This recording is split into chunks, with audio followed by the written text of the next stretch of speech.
Today we are going to be breaking down every fight on the next UFC Fight Night card, Rozenstruik versus Gaziev, with timestamps if you'd like to skip to any particular part of the video. Hello everybody and welcome back to another video. If you're new here, my name is Kyle. I am your guy with too many YouTube channels. Let's get straight into it for today, everybody. Starting off with the first fight, we have the return of Christian Leroy Duncan taking on Claudio Riberio. Now, I've been really interested in Christian Leroy Duncan because for so long, I didn't really know what to think of him because definitely he showed a fantastic display of striking. That's what he's coming in because people are like comparing him to a striker to the likes of Michael Venom Page. But once he came into the UFC, okay, he ended up getting an okay win. But the Armen Petrosyan fight is really what kind of deterred me from him because Armen ended up having an answer for most of his attacks, and he showed that Christian Leroy Duncan definitely has a little bit of a weakness on the ground. It wasn't a terrible performance, but then this is where I'm interested in Duncan because he bounced back with a win against Denis Tiuliulin, where he just had a phenomenal performance here. He showed dangerous, creative combinations with, honestly, another ruthless clinch game, which we haven't seen a ton from him yet, but he didn't... This is where the problem comes because Denis did take this fight on a few days' notice, so how good is Christian Leroy Duncan? I'm still unsure personally. People are really hyping this guy up. Has all the potential in the world, but I don't know, man.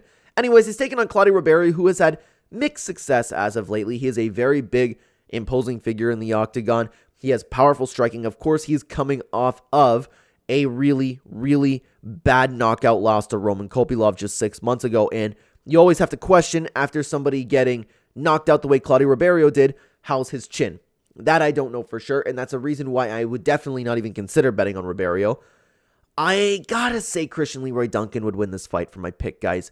He's just entering his prime right now. He definitely is a fighter that will use his reach advantage, even if it's just 2 inches.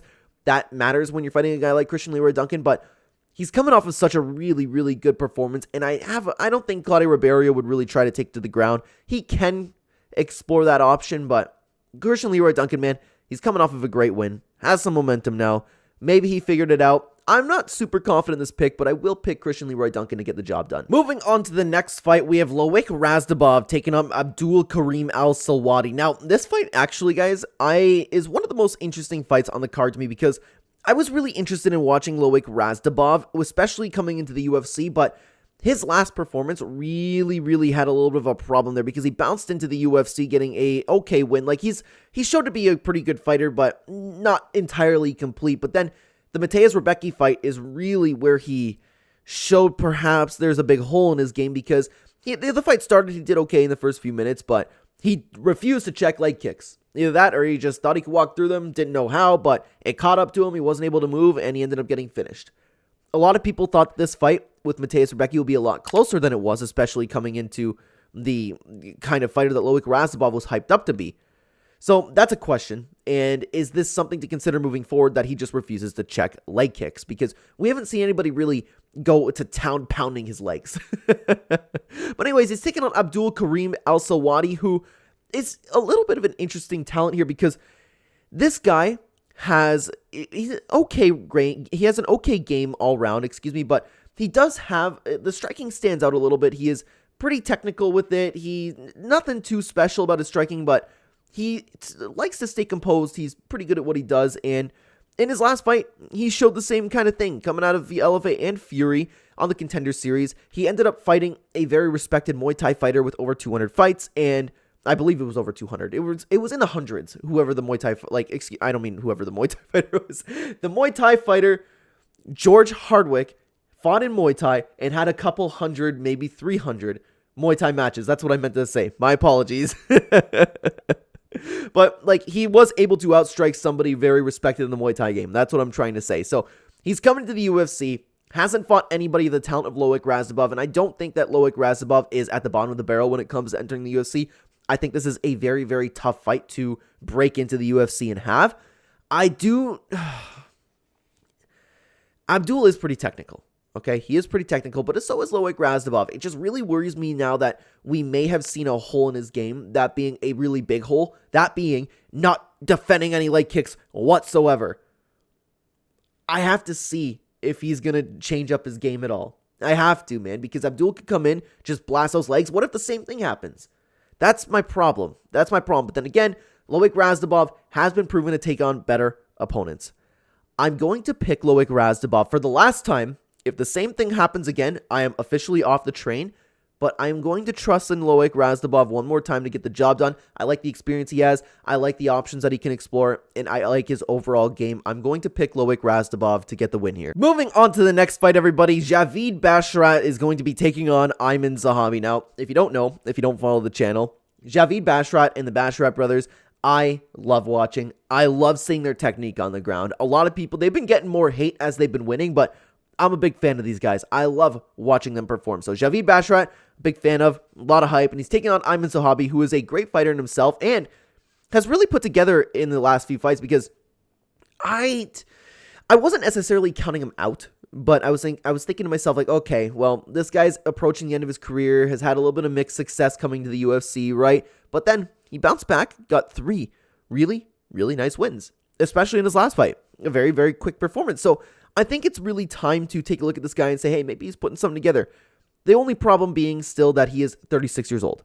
He's going to start slowing down one day, and it's not like he's like coming on having this fantastic display of cardio or anything like that. But when a fighter gets over 35, it's really time to start paying attention. But Javid Basharat, man, it's been nothing but absolute success in his career so far, especially coming off the Contender Series, has gotten really, really nice wins over some respected fighters. And nothing really happened in this last Henry fight, excuse me.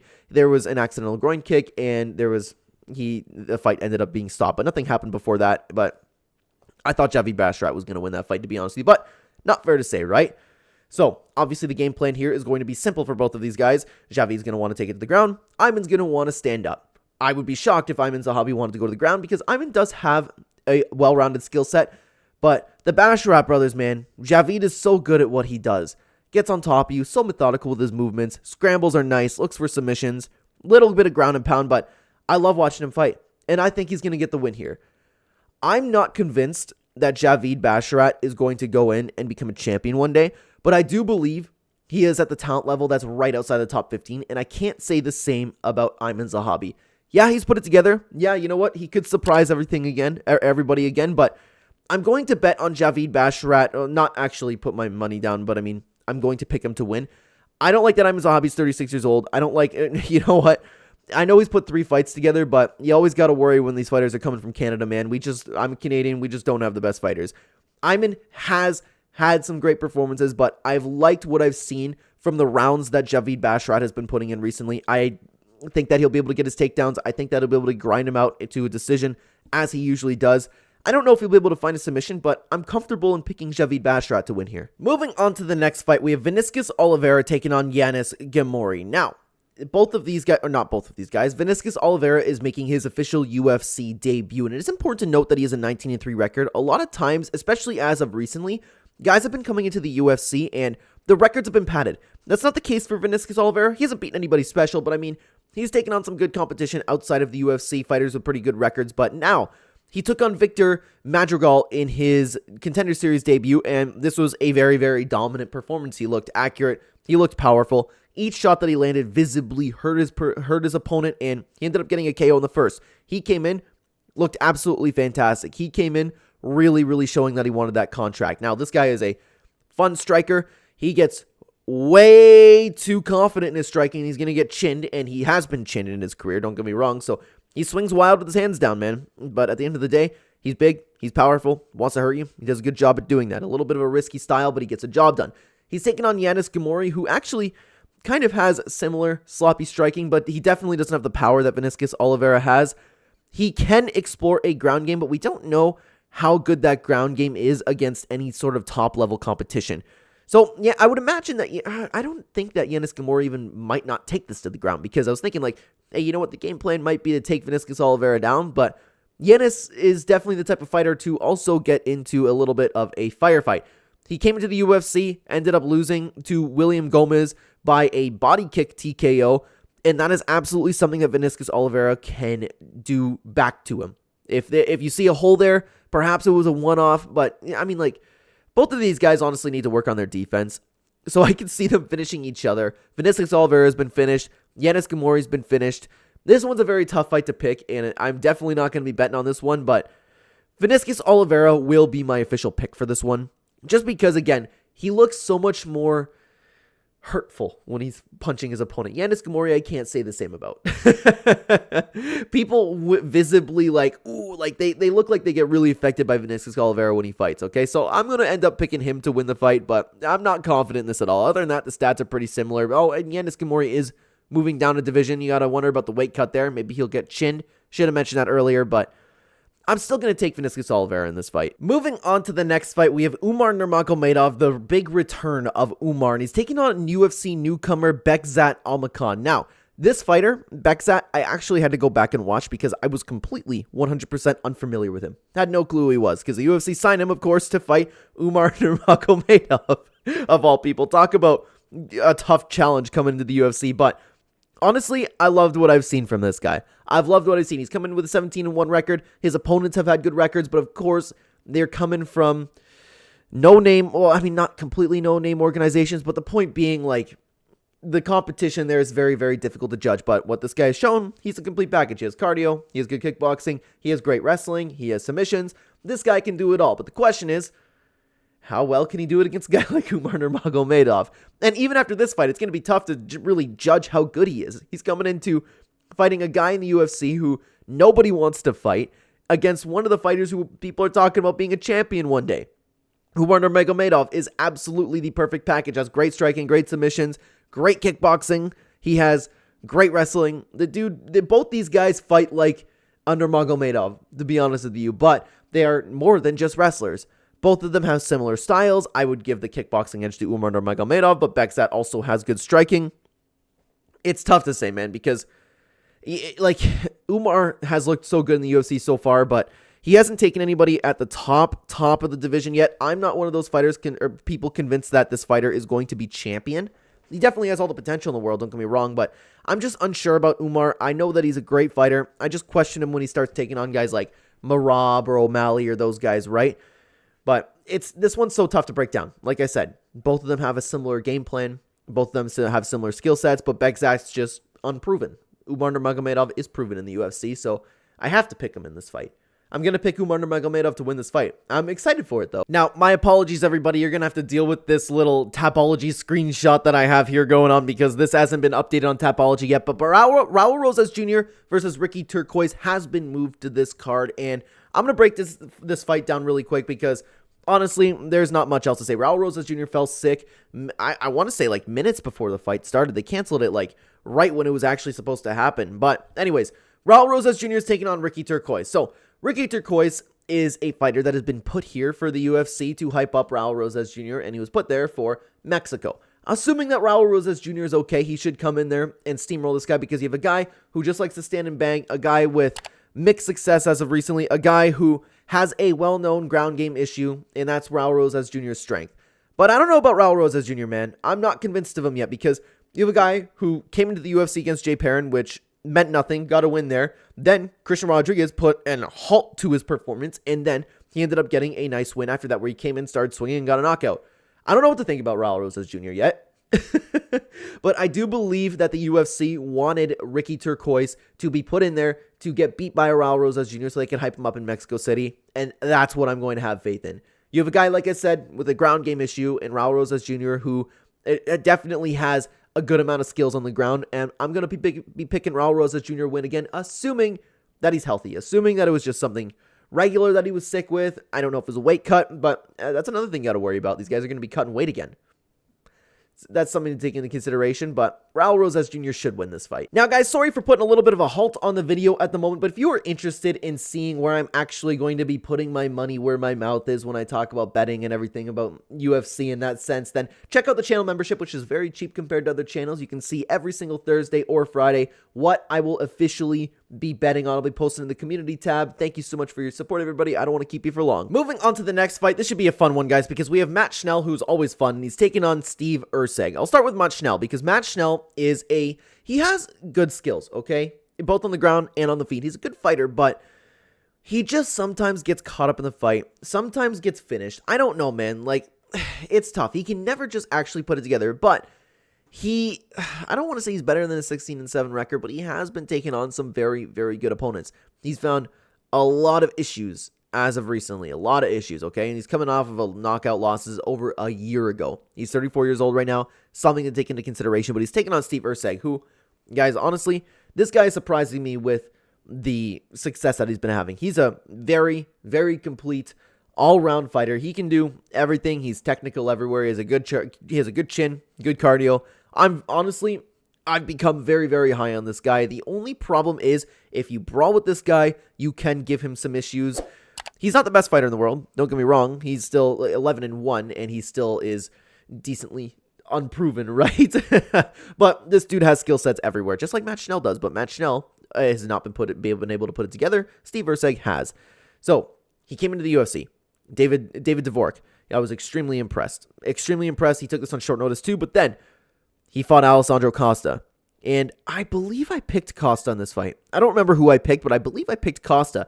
He put on an absolute clinic in the first round here. Picking Costa apart, almost had a finish. In the second, Costa started adjusting and started brawling a little bit more, which, like I said, made Erceg struggle a little bit because if you brawl with this guy, if you take him out of the technical realm, that can give you problems. But he was able to stay composed and win a technical decision. It was a pretty close fight, but I like what I've seen from Steve Erceg. I'm pretty high on this guy, honestly.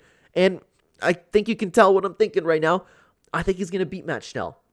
Matt Schnell can come in there, and he can make the fight a little bit brawly, which could give Steve Erceg some issues. But at the end of the day, Matt Schnell's been finished before, and I see no reason why the potential isn't there for him to be finished again. Steve Erceg has been very, very clean. I like what I've seen from this guy. I may bet on him, depending on what the line is. I don't know what it is, but I'm very excited to watch Steve Erceg fight. I'm going to pick him to beat Matt Schnell. Matt Schnell, again, it has some good technique when it comes to pretty well anywhere in the game, but he can't put it together. He can't put it together. He's 34 years old right now, coming off of a knockout loss. You got to question that. Steve Erceg has a lot of momentum. I'm pretty comfortable picking him to win this fight. Moving on to the next fight, we have Alex Perez versus Muhammad Mokaev, and I'm still not sure this fight's going to happen because every time you have Alex Perez, you got to question whether this guy's actually going to show up to a fight. But I'll start with Alex Perez. He's coming off of two pretty rough losses, and another thing to note is his wins are absolutely nothing impressive. Are these guys even in the UFC anymore? I don't even know, to be honest with you. But anyways, he's coming off of two rough losses to both Davison Figueiredo and Alexandre Pantoja, which are great fighters. But Alex Perez, man, other than him being a volume striker, there's really nothing too special about him. But speaking of nothing special, he's taking on Muhammad Mokaev, and when I say nothing special, this guy is kind of like, and some people are hyping this guy up to be like the next big thing. I don't see that at all. He's a good fighter, very good fighter for the flyweight division, but I'm not overly impressed by him, man. I'm not overly impressed by him, and honestly, he was on his way to losing his last fight, and it is important to note that he has been able to get the win over some very, very respected opponents, and he's been quite active up until recently where there was a little bit of a gap in fights over here, but I like the wins that we've gotten from here. It's just, the wins haven't been perfect. But then again, you could argue that this dude fights through adversity. I just don't think that he is the next big thing. That's all. Muhammad Mokaev is a great fighter. I'm not that hyped on him. You know what I mean? But I want to talk about this Tim Elliott fight because he was on his way to losing this fight. It was a back and forth grappling match for 2 rounds, and Mokaev ended up finding an arm triangle. But at the end of the day, like, Elliott's pressure was really, really getting him to in the first, but he still looked okay. Like, I don't know, man. Tim Elliott can do that to anybody, but if you're going to be the next big thing at 125, you got to get past Tim Elliott, man. You got to get past Tim Elliott. I believe that Muhammad Mokaev would lose to the top of the division, but I don't think he's going to lose to Alex Perez. At the end of the day, he's a very good come-forward wrestler. He's going to take Alex Perez down. Alex Perez, even if he gets his striking going a little bit, I don't think that it's going to really affect Muhammad Mokaev. I think he's going to be able to get in close. I think he's going to be able to dunk him, and I think this is going to actually be one of the easier fights of Muhammad Mokaev's career. He's definitely taken on some tough fighters. Alex Perez, he's a good fighter. Don't get me wrong, he's a good fighter, but he's nothing special, man. Nothing special about him. I'm going to pick Muhammad Mokaev to get the win here. I'm pretty comfortable in saying so. Moving on to the next fight, we have Eric Anders taking on Jamie Pickett. Guys, this one is a little bit of an easy fight to pick for most people, to be honest with you. Jamie Pickett has not been able to put it together. He's getting older right now, and Eric Anders is getting older as well, but he's on a 4-fight skid and getting knocked out, submitted, losing decision. This Josh Fremd fight, he performed a little bit better, but other than that, like, Jamie Pickett just cannot put it together, dude. I think he's really, really losing it in his career. He's 13-10. Like, the record speaks for itself, man. He's taking on Eryk Anders, whose record isn't that much better, but Eryk Anders has a track record of taking on very, very tough guys, and he's done okay against a lot of these guys. Ultimately, though, most of the time, he definitely cannot put it together. In the Marc-Andre Barriault fight, I think it's important to take a look at everyone's most recent fight. He did better in this fight than he thought he would, to be honest with you. The fight was an absolutely insane war. It was a back-and-forth striking match, but problem being in the third, and this is where I think Anders' age is starting to show, to be honest with you, because he started to gas out pretty hard in his last fight, and you typically don't see Eryk Anders gas out, but it was okay, man. It was okay. Like, he had a little bit of a war. Maybe he was hurt there, but at the end of the day, he got hit way too many times to call that a good performance. But honestly, guys, when these two match up, I would imagine it's going to stay striking. Eryk Anders can explore the ground game, but Jamie Pickett is always live for a knockout, but I don't think he's going to do it. I think Eryk Anders is too tough. I think Eryk Anders has better experience. I think Eryk Anders can definitely get the win here, whether he wants to slug it out, fight technically, clinch out with him. I just think Eryk Anders is just all around the better fighter, to be honest with you. He does have a 5-inch reach disadvantage, which I could see Jamie Pickett. I see a world where he knocks him out, but Eryk Anders should absolutely win this fight. Give me Eryk Anders for my pick. Moving on to the next fight, we have Vitor Petrino taking on Tyson Pedro, and no matter what, guys, I think this is going to be a very, very fun one. You have two really big guys for 205, two very powerful guys for 205, and two guys that are going to want in and come in to strike. Okay, Vitor Petrino has had a perfect run in the UFC so far, but it is important to note that after his Contender Series fight, he has fought nobody of significance, but he's been steamrolling them. So Vitor Petrino, he does have technique, he does have power, he's a very big, imposing figure in there, 26 years old, very young, very, very powerful for the division. He's taking on Tyson Pedro, who, since his long layoff, has mostly had success, right? Since he came back over 2 years ago, he's been not so active, but at the end of the day, he comes in like Vitor Petrino, wants to finish you. He's definitely a first-round finisher. He's definitely taken on better opponents than Vitor Petrino has. But Tyson Pedro, the thing that I'm worried about in this matchup is his gas tank, because we've seen him gas before, and that's absolutely something that Vitor Petrino could come in and expose. When you have these two coming together, though, when you have two guys that are so big and powerful coming into the first round, though, I kind of do see a first-round finish here, but if it gets to the second, I really, really worry for Tyson Pedro. But honestly, guys, I think Tyson is the more technical striker. I think he's going to come in the first round and absolutely win the first round. If he doesn't get a finish, that's an issue. That's where the pick is a little bit of a problem for me, because I don't know if Tyson Pedro can finish Vitor Petrino. My gut says yes, but you never know. Vitor Petrino has shown to be very tough. I just don't like that Vitor Petrino hasn't taken on anybody's significance yet. We kind of know where Tyson Pedro fits in the division at the moment. He's a little bit better than we've been thinking about him since about his layoff, but still, he will use that 2-inch reach advantage to his advantage. Both guys are so big in there. Tyson Pedro's still in his prime. Like, this is so tough because I don't know if he's going to be able to finish him. It makes sense to me, okay? If it's in the first round, Tyson Pedro will win. If it's past that, I believe Vitor Petrino will win. But I do believe that Tyson Pedro is the better fighter. I'm going to ever so slightly pick Tyson Pedro to get the win here. Moving on to the main event, we have Jairzinho Rozenstruik taking on Shamil Gaziev. A lot of people who really, really hate this this main event. To be honest with you, I kind of like the main event. I'm a big fan of any UFC card. So anyways, we have Jairzinho Rozenstruik. We know exactly, well, with both fighters, we know exactly what we're getting here. To be honest with you, I don't think there's very much to break down with this fight, which unfortunate for the main event, but what can you do, right? He hasn't been able to find success as of recently. He's almost 36 years old right now. You know what you're getting with this guy. He takes on everybody in the division, takes on top contenders. That's something to take into consideration. This Jailton Almeida loss may not have aged all that well, but he comes in looking for a knockout. If he doesn't get it, he'll probably lose. That's the story of Jairzinho Rozenstruik. But he's taken on Shamil Gaziev, who has looked perfect outside the UFC, gone the Contender Series, dominated, got a nice win after that. This dude wants to take you down. He wants to submit you. He has KO power behind his hands. He is a very, very big guy for the division. He's actually somebody who can rival the size of Biggie Boy over here. So that's, I gotta think like Shamil Gaziev will take Rozenstruik down and grind him out, find a submission, find a TKO on the ground, whatever he's going to do, because we've seen Rozenstruik have that problem in the past. All he has, and when I say all he has, it's something very important to note, is Rozenstruik has magnificent power. He can absolutely land on Gaziev and get a knockout here. He's very live for a knockout, and to be honest with you, he always will be. But if all things go according to how they should go, Shamil Gaziev should win this fight. He should be able to find the takedown. He should be able to do whatever he wants in this fight. My official pick is going to be Shamil Gaziev in the main event. But guys, that is going to do it for this entire card. It's a little bit of a weaker card, to be honest with you, but still, I love watching all of these fights that are taking place here. There's a lot of like contenders that could possibly come out from here. Regardless, if you are interested, the complete betting guide to the entire card will be coming out tomorrow. But for now, if you want to check out the post-fight reaction to the card that just happened, check it out on screen right here. Thank you so much for coming, everybody. Take care.